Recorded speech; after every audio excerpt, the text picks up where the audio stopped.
Kita langsung wawancara ya ibu pemilik rumahnya. Bu, ibu tahunya itu ada tanah itu kapan?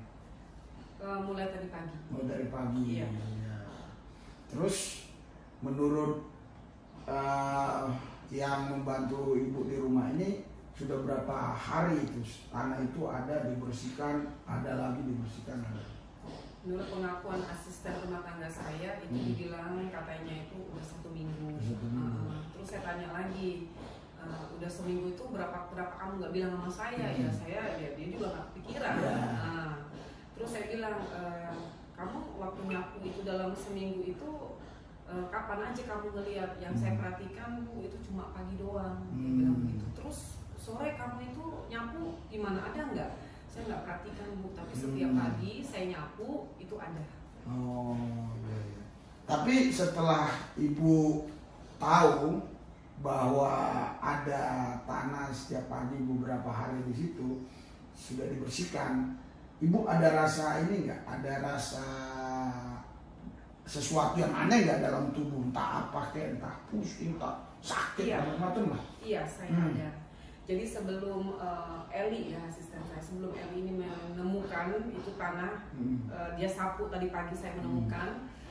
Memang dari minggu kemarin itu saya sudah ada merasakan sesuatu something wrong dengan diri saya gitu loh. Pertama-tama saya rasakan itu kayak mata saya itu agak-agak kabur. Saya bilang ini kenapa ya Tuhan, saya bilang kayak gitu. Terus saya bawa berdoa, saya berserah sama Tuhan gitu, nanti hilang, nanti datang lagi, nanti hilang gitu. Terus kemudian berapa hari kemudian saya merasakan di perut saya itu kayak mual, saya tiba-tiba kayak mau muntah. Saya bilang begini, itu biasanya menjelang itu saya perhatiin ya sebelum masuk maghrib. Jadi saya rasakan perut saya mual, saya bilang loh ini kenapa ya, saya bilang gitu. Jadi pas bener-bener saya tahu itu ini ada sesuatu yang nggak baik dalam diri saya. Waktu saya itu habis ibadah hari Minggu gereja. Habis ibadah hari Minggu gereja itu saya pulang ke rumah, kemudian malamnya itu saya merasa kok aneh gitu dalam diri saya gitu. Cuman saya terus lagi bawa dalam doa. Jadi yang benar-benar nyata itu sesuatu terjadi sama diri saya itu waktu hari Selasa. Saya itu merasakan apa ya, tiba-tiba tubuh saya itu sebelum maghrib panas. Yang dimana siang harinya saya nggak apa-apa, terus saya bilang kok tiba-tiba tubuh saya panas ya, kenapa? Saya bilang gitu. Sampai akhirnya saya ngambil termometer, saya cek, loh kok 36, saya bilang begitu. Tapi saya rasa badan saya itu kayak kebakar. 36 normal harusnya. Normal. Tapi perasaan ibu panas. Oh, terus gitu. Selanjutnya lagi tanda-tanda yang aneh gitu.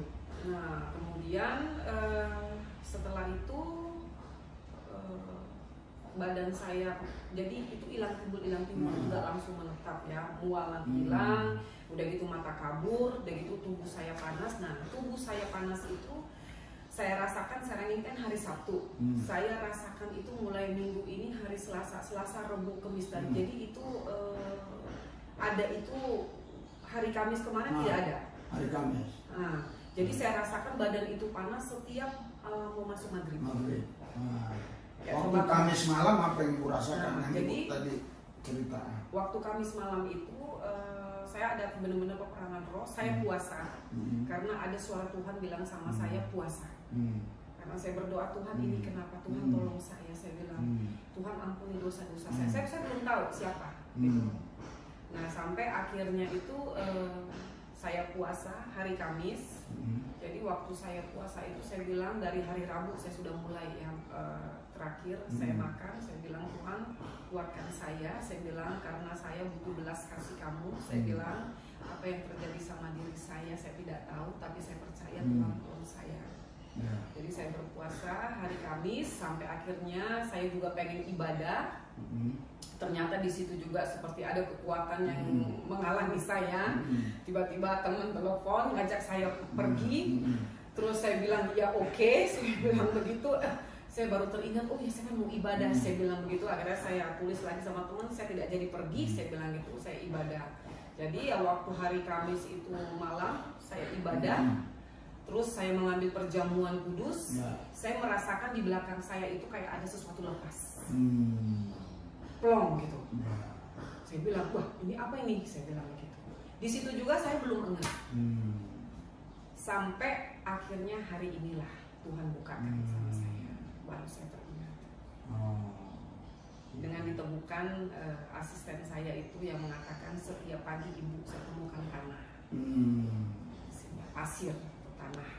Waktu itu Kamis malam kan ibadah datang ke tempat kita kan? Iya. Ya, gereja. Jadi saudara Bapak Ibu sekalian, ketika kita datang kepada Yesus ya dengan iman, waktu kita makan roti itu dalam perjamuan kudus itu bukan roti, itu tubuh Kristus. Kalau di warung atau di toko waktu dibeli itu memang roti, tapi ketika sudah sampai dalam pesta anak domba Allah, sudah sampai dalam ibadah, itu tubuh Kristus. Makanya kalau kita nggak meyakini itu tubuh Kristus, Alkitab bilang di 1 Korintus 11 nggak boleh diminum. Justru itu akan datangkan penyakit. Harus percaya itu tubuh Kristus, ya. Nah, jadi waktu kita minum anggur itu darah Kristus. Kalau nggak percaya nggak boleh diminum justru. Walaupun kita ikut ibadah, tapi kita nggak percaya, jangan diminum. Justru itu mendatangkan kematian. Itu yang dikatakan Alkitab di 1 Korintus 11 ayat 27 dan seterusnya. Nah, jadi ibu ini sudah merasa kelepasan ya waktu perjamuan kudus. Namun walaupun demikian kita tetap harus perangi, karena Alkitab bilang di Efesus 6 ayat 12, peperangan kita bukan melawan darah dan daging, tapi pemerintah-pemerintah, penguasa-penguasa, penghulu-penghulu dunia gelap, roh jahat di udara, setan-setan, kuasa gelap iblis. Jadi siapapun yang mengirimkan santet guna-guna ke tempat ini, hari ini kami hancurkan, kami usir di dalam nama Yesus. Dalam nama Yesus. Dalam nama Yesus, kau tidak berhak lagi untuk mengirim tanah kuburan, mengirim yang namanya pasir-pasir, entah itu pasir dari Gunung Kawi, entah itu pasir dari mana, di tanah-tanah keramat. Hari ini kami patahkan dalam nama Yesus. Kuasamu dalam nama Yesus. Bahkan kami percaya berbalik kepada yang mengirim dalam nama Yesus. Kami tidak perlu tahu namamu, karena kami tahu namamu sudah diketahui Yesus. Karena Yesus Tuhan Allah kami, Allah yang Maha Tahu. Nama tertinggi, nama di atas segala nama adalah Yesus. Namamu masih di bawah nama Yesus. Karena itu hari ini berbalik engkau dalam nama Yesus. Kami percaya orang yang melakukan ini akan berteriak, akan kepanasan, akan berteriak. Amin. Dan kami yakin sekali waktu dia akan mengaku perbuatannya. Haleluya. Dan kami percaya bukan hanya mengaku, tapi dia mau menerima Yesus sebagai Tuhan dan Juru Selamat, karena dia tahu kekuatan yang dia punya tidak seberapa dibandingkan kekuatan Allah Yesus Kristus Tuhan kami yang hebat, yang dahsyat, yang luar biasa. Kami bersihkan tempat ini dalam nama Yesus. Dalam nama Yesus. Hamba berdoa juga Tuhan Yesus buat mereka yang tinggal di sini. Haleluya, haleluya, haleluya, haleluya, haleluya. Tuhan Yesus, aku berdoa buat dia. Kuasamu bekerja, hadiratmu mengalir. Pandang Yesus, terima, penuhi, tutup bungkusnya dengan darahmu. Kuasamu bekerja, kuasamu bekerja atasnya di dalam nama Yesus, di dalam nama Yesus, dalam nama Yesus. Haleluya, haleluya, haleluya, haleluya, haleluya, haleluya. Hamba juga berdoa Tuhan Yesus buat ibu ini di dalam nama Yesus. Kuasamu bekerja Tuhan, urapanmu mengalir di dalam nama Yesus. Dalam nama Yesus, hadirat urapan dan kuasa Tuhan bekerja atas. Uria masyarakat aku ralaba yuria ralaba syarakat aku ralaba namu ralaba sikar ralaba takar ralaba ralaba ya ralaba ralaba si. Api, bakar. Rasakan hadirat Tuhan, urapan dan kuasa Tuhan. Tidak ada satupun yang bisa mengganggu hidupmu, karena hidupmu milik Yesus. Siapapun yang coba mengganggu hidupmu, dia bukan mengganggu engkau, tapi mengganggu Tuhan. Dia akan berhadapan dengan Tuhan Yesus. Itu bungkus Tuhan Yesus, ibu ini dengan darah. Sembunyikan belakang salib. Sampai guna-guna sihir, tenung, mantra, semuanya patah di dalam nama Yesus. Semuanya takluk dalam nama Yesus. Dalam nama Yesus. Pengurapanmu bekerja. Pengurapanmu bekerja. Terima, mengalir api, Roh Kudus bawa roh untuk menikmati kerajaan. Bawa rohnya untuk mengalami pribadi. Bawa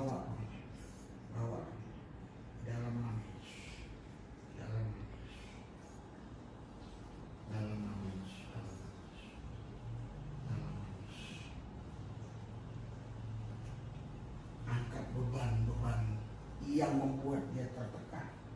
Angkat persoalan-persoalan, pergumulan-pergumulan yang membuat dia terhambat untuk menikmati Tuhan secara utuh. Angkat semua. Angkat. Yesus berkata, marilah kepadaku yang letih lesu dan beban berat, aku berikan kelegaan. Kelegaan tidak kau dapatkan dari banyaknya uang, dari popularitas, dari pekerjaan, dari pergaulan, dari apa. Kelegaan yang kau dapatkan hanya dari Yesus.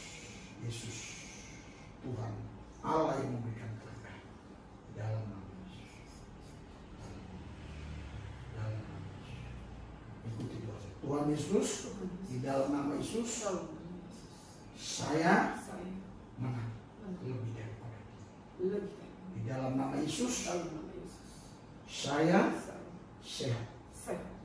Karena Yesus hidupku, masa depan. Yesus hartaku, kekayaan. Semua yang ada di bumi bisa berlalu. Semua yang ada di bumi bisa hilang.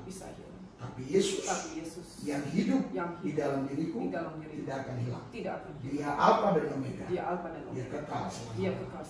Tuhan Yesus, terima kasih atas firman-Mu yang membuat aku boleh mengenal Engkau. Biarlah firman itu bukan huruf, tapi firman roh yang menghidupkan di dalam diriku.